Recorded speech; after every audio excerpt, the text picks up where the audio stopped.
Aujourd'hui, notre vidéo est consacrée pour la continuité de l'histoire de Cosaque et aujourd'hui, nous allons parler pour les événements qui passaient pendant 1660 et 1670.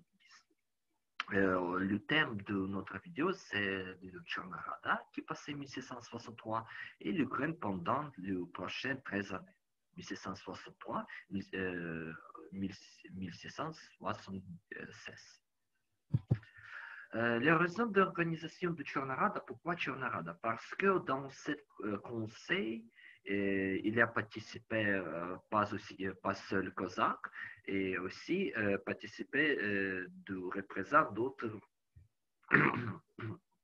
d'autres membres de société, surtout les représentants de ville et de village. Surtout, c'était le paysan. D'autres raisons, l'organisation de Tchernarada avait lieu avec l'élection de l'Etman du côté gauche de l'Ukraine. Surtout dans cette époque, Yuri Khmelnytsky abdique de son pouvoir et d'autre côté, de droit côté, le nouveau Etman est élu par Pavlo Teteria, mais il ne mais il n'est pas accepté par les gens parce qu'il se représente les intérêts du peuple.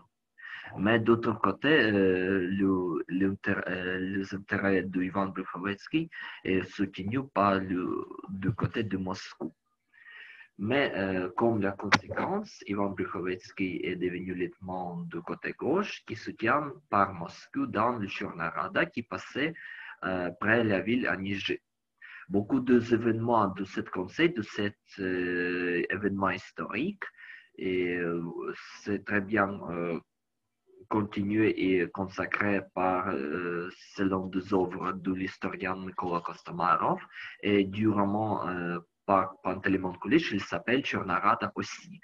Et Tchernarada, comme le roman, c'est le premier roman historique dans la littérature ukrainienne. La politique d'Ivan Brukhovetsky continuait la politique qui est acceptée avec Moscou, mais encore, beaucoup d'Ukrainiens non pas contents parce que beaucoup des intérêts de Moscou sont grandis dans les territoires de l'Ukraine. Le pic de cette influence, c'est la signification des articles de Moscou qui signaient en 1665. 65 et les trois conditions pour signifier de ce traité qui consacrait pour la grandie de l'influence de Moscou dans cette époque-là, surtout dans le déploiement de l'Etman et du conseil selon des élites de Cosaques à cette époque-là. Bien sûr, par le côté les gens pauvres, de Cosaques, et après ça, le lieutenant Brukhovetsky, il a grandi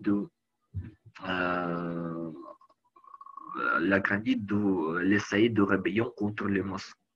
Mais d'autre côté, mais en cette époque-là, la tradition de les mariages binationaux entre les Ukrainiens et Russes a grandi à cette époque-là. Par exemple, la fameuse écrivaine Lesia Ukrainka, dans cette poème, elle s'appelle Boyarania, ce poème est consacré pour la relation dans les familles russo-ukrainiennes à cette époque-là.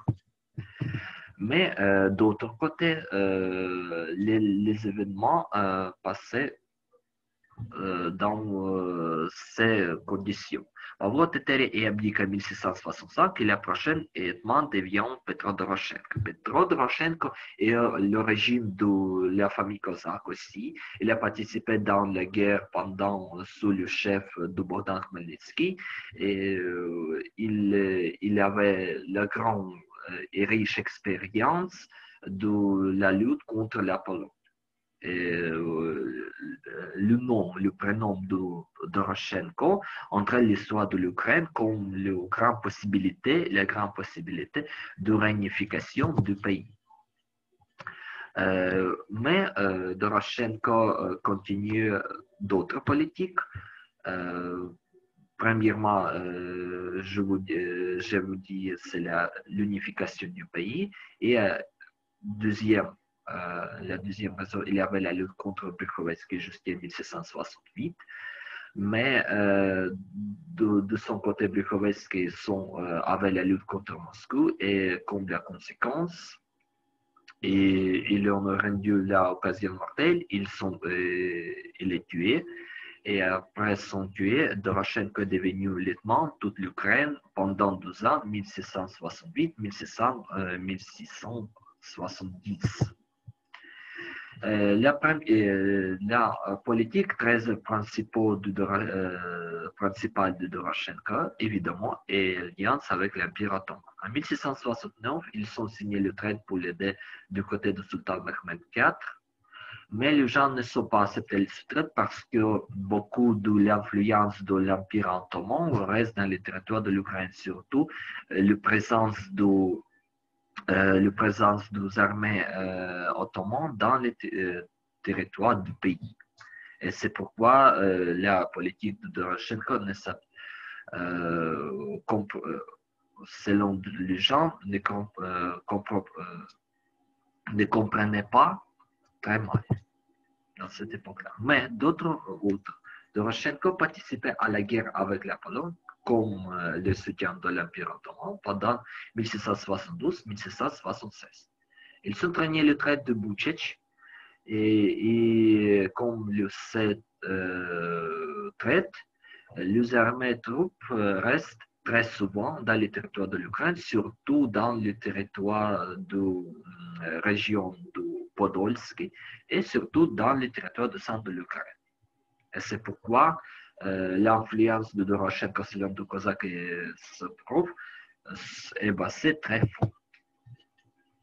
Mais d'autre côté, du côté de Moscou, l'attention du côté de Moscou continue et Doroshenko, comme la conséquence, il abdique en 1676 à la forteresse de Tchigirin. Et nous nous souvenons, c'est la capitale du pays des armées zaporigiens.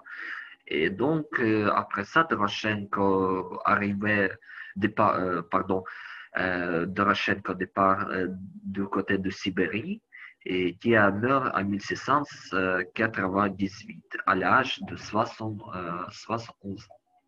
Comme le rôle de l'histoire de l'Ukraine par Petro Doroshenko reste très, très controversé. Pourquoi? Parce que d'un côté, il a voulu réorganiser le pays, créer réunification. D'autre côté, dans la politique étrangère, et il a essayé l'union pas militaire, peut-être c'est l'union par plus les États avec l'Empire ottoman.